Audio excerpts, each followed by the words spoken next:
Shalom, damai sejahtera Tuhan Yesus menyertai kita sekalian. Hari ini kita akan melanjutkan sharing firman Tuhan mengenai Tuhan melihat hati. Hari ini topik kita adalah mengenai pedih hati. Dalam King James Bible dikatakan pedih hati itu adalah bitterness of soul. Jadi jiwa yang sungguh merasakan kepahitan. Nah, kita ambil ini dasar firman Tuhan dari 1 Samuel 1 ayat 1 dan seterusnya. Mengenai kepedihan hati dari Hana. Apa sih bedanya pedih hati dengan sakit hati atau sedih hati? Yang namanya pedih hati adalah sakit hati yang terus menerus ditambah dengan sedih hati yang terus menerus. Itu digabung, nah itulah menjadi kepedihan hati. Dan inilah yang dialami oleh Hana. Hana punya suami namanya Elkana dan punya madu namanya Penina. Setiap tahun Elkana selalu membawa keluarga besarnya ke rumah Tuhan untuk memberikan persembahan. Dalam memberikan persembahan itu, si Penina madunya dan beserta anak-anaknya laki dan perempuan selalu diberikan sebagian-sebagian, dan Hana hanya diberikan satu bagian. Kenapa? Karena memang gak punya anak. Yang kedua, yang membuat pedih hatinya adalah bahwa Hana tahu bahwa kandungannya itu ditutup langsung oleh Tuhan sehingga dia tidak punya keturunan. Yang ketiga yang membuat dia pedih hati adalah Penina itu, madunya itu selalu menyakiti hatinya. Selalu. Yang membuat hatinya jadi gusar. Berapa kali? Setiap tahun, dari tahun ke tahun. Setiap kali Hana dengan setia pergi ke rumah Tuhan. Dalam 1 Samuel 1 ayat 6-8. Jadi yang namanya Penina itu sengaja dan terencana menyakiti hati Hana. Membuat hati Hana pedih. Sampai dia merasa menangis, tidak mau lagi makan si Hana. Saking pedihnya. Padahal itu dalam pergi ke rumah Tuhan. Kenapa? Karena Hana gak punya anak. Sementara Penina punya anak banyak. Dan ini yang membuat pedih hatinya Hana. Itu bahan ejekannya. Bahan ejekan Penina. Bahwa kau gak punya anak. Dan kenapa Penina kok sudah punya anak banyak, kok masih juga mau menyakiti Hana? Ya karena dia merasa, ya oke saya punya anak baik tapi saya madu, bukan istri utama. Sementara sebaliknya Hana merasa tidak berdaya, merendah diri, sampai pedih hati, menangis, tidak mau makan. Dan terkesan dia menerima saja disakiti oleh Penina. Kenapa? Karena dia merasa kurang dalam dirinya, yaitu apa? Gak punya anak. Padahal Hana itu adalah bukan madu, dia istri resmi. Dan dia dikasih oleh suaminya Elkana. 1 Samuel 1 ayat 5. Demikian juga halnya kita. Kita kadang-kadang seperti Hana juga. Setia selalu melayani Tuhan, setia beribadah. Namun kenapa orang terdekat kita, entah suami, entah istri, entah sahabat, entah anak, entah mertua, entah gembala, entah sesama pelayan, selalu terus menerus orang terdekat kita itu menyakiti kita. Dan seolah mereka menikmati proses menyakiti kita itu. Dan lebih parah lagi, kenapa orang yang menyakiti kita itu kok rasanya kayak diberkati. Seperti Penina, tiap tahun punya anak gitu. Punya anak terus dia. Banyak anaknya, bukan tiap tahun tapi banyak anaknya. Seperti diberkati. Nah, kadang-kadang kita juga seperti Hana, merasa tidak berdaya. Kenapa? Karena situasi tidak mendukung dan tidak memungkinkan untuk kita menghindar dari proses sakit hati itu. Kepedihan itu tidak mungkin melawan. Mungkin karena status sosial kita, ya, dia gembala, saya jemaat, dia suami, saya istri, dia bapak, saya anak, dia ibu, saya anak. Atau status finansial, dia kaya, saya miskin. Atau status pendidikan kita, dia sarjana, saya SMA aja nggak tamat. Atau status pekerjaan, dia direktur, saya karyawan. Atau profesi, dia dokter, dia pengacara, dia TNI, dia Polri, sementara saya sama supir ojol. Hal-hal itu membuat saya tidak bisa membela diri atau menghindar dari proses sakit hati itu.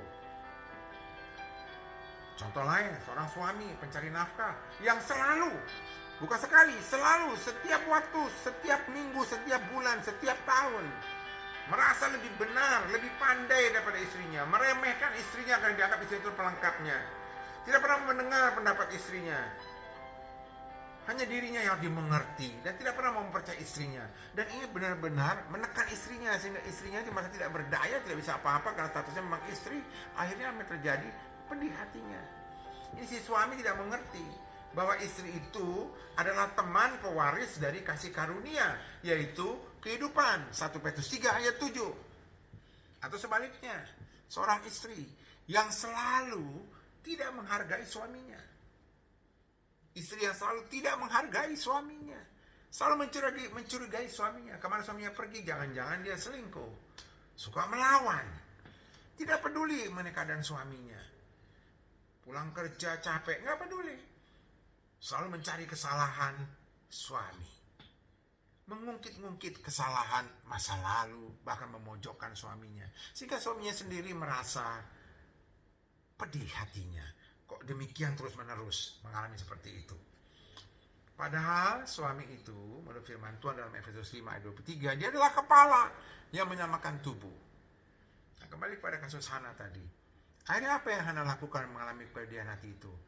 Dalam 1 Samuel 1 ayat 10-11 dikatakan, dengan hati pedih ia berdoa pada Tuhan sambil menangis terseduh-seduh. Kemudian bernasarlah ia, katanya, Tuhan semesta alam, jika sungguh-sungguh engkau perhatikan sengsara hambamu ini dan mengingat kepadaku dan tak melupakan hambamu ini, tapi berikan pada hambamu seorang anak laki-laki. Karena tidak punya anak itulah dia disakiti terus oleh yang namanya Penina. Maka dia minta, tolong beri aku anak laki-laki, maka aku akan berikan dia pada Tuhan untuk seumur hidupnya. Jadi kita pun yang mengalami kepedihan hati dari orang terdekat kita, ya, ikutilah apa yang Anda lakukan. Yaitu apa? Datang pada Tuhan di dalam doa. Datang pada Tuhan di dalam doa. Nah, perhatikan apa yang dilakukan oleh Hana. Walaupun dia disakiti, setiap kali dia datang ke rumah Tuhan, justru di situ dia disakiti oleh Penina. Maka di situ menunjukkan bagaimana kesetiaan dia tetap datang kepada Tuhan, walaupun harus dibayarnya dengan sakit hati, dengan tekanan-tekanan daripada si Penina. Jadi kita pun, walaupun kita mengalami tekanan-tekanan, kita tetap datang dengan setia kepada Tuhan. Setia itu bukan sekali, berkali-kali. Ingat, setiap tahun loh yang namanya Hana begitu. Jadi dia sekarang, kita pun harus berani datang setia kepada Tuhan. Dan jangan pernah menyalahkan Tuhan. Seperti Hana juga tidak pernah menyalahkan Tuhan. Dia tidak bilang, Tuhan kenapa kau tidak beri aku anak? Tidak itu. Dia minta, bukan dia menyalahkan Tuhan. Kenapa Penina menyakiti aku terus? Tidak, dia tidak protes pada Tuhan. Jadi kita, satu pertama, datang pada Tuhan dalam doa. Yang kedua, tetap setia. Setia pada Tuhan. Yang ketiga, jangan salahkan Tuhan. Yang keempat, di dalam doamu itu, curhatlah. Sampaikanlah kepada Tuhan kepedihanmu. Seperti yang dilakukan oleh Hana. Ingat, Hana dalam doanya katakan, perhatikanlah sengsara hambamu ini. Ingatlah kepadaku. Jangan lupakan aku. Itu yang disampaikan. Maka yang keempat tadi, sampaikanlah kepedihan hatimu. Yang terakhir, yang kelima, itu minta. Mintalah apa yang kau minta pada Tuhan. Yang membuat orang-orang lain itu menyakiti engkau. Dijadikan bahan engkau disakiti. Bahan yang dipakai oleh Penina untuk menyakiti Hana adalah nggak punya anak. Maka mintalah anak. Nah, kalau kau disakiti orang karena sesuatu, mintalah itu. Apa yang terjadi sekali lagi? Datang pada Tuhan di dalam doa. Setia tetap pada Tuhan. Walaupun kau harus bayar dengan disakiti. Jangan pernah salahkan Tuhan. Curhat, sampaikan kepada Tuhan kepedihan hatimu. Yang kelima, mintalah kepada Tuhan solusinya. Ya, apa yang membuat engkau dijadikan objek disakiti. Apa yang terjadi setelah itu? Hana dan 1 Samuel 1 ayat 19-20, Hana akhirnya mendapatkan anak, bukan sembarang anak laki-laki yang luar biasa yang namanya Samuel. Dialah nabi yang dipakai Tuhan untuk mengurapi Saul dan Daud. Ya, Samuel diberikan. Nah, begitu sudah diberikan, tidak bisa apa-apa lagi dengan Penina. Kenapa? Karena sekarang Hana punya anak. Dan ingat, anak dari Elkana yang namanya Samuel, itu saja yang tertulis dalam Alkitab. Anak-anak Penina nggak ada sejarahnya dalam Alkitab. Tidak pernah tertulis mengenai anak-anak Penina. Hanya Samuel, anaknya Elkana. Sebagai penutup firman Tuhan dalam Roma 8 ayat 28. Kita tahu sekarang bahwa Allah terus bekerja dalam segala sesuatu untuk mendatangkan kebaikan bagi mereka yang mengasihi Dia, yang taat dan setia padanya, yaitu bagi mereka yang terpanggil sesuai dengan rencana Allah. Ternyata Hana itu sudah dipanggil Tuhan, masuk dalam rencana Allah untuk dari janinnya, untuk dari kandungannya nanti akan keluar Samuel. Kita pun demikian, walaupun kita melalui kepedihan, kita yang tetap mengasihi Tuhan, ingat, kita sudah terpanggil dan sudah hidup dalam rencana Tuhan. Kita dalam rencana Tuhan, jadi jangan lagi pedih hati. Kita sudah dalam rencana Tuhan. Tinggal lakukan tadi 5 hal di depan tadi. Masih ingat kan? Datang pada Tuhan dalam doa, setia tetap kepada Tuhan, jangan pernah nyalakan Tuhan, sampaikan kepada Tuhan kepedihan hatimu, dan mintalah kepada Tuhan jalan keluarnya. Karena kau tahu sendiri apa yang jadikan objek untuk menyakiti hatimu. Tuhan memberkati kita.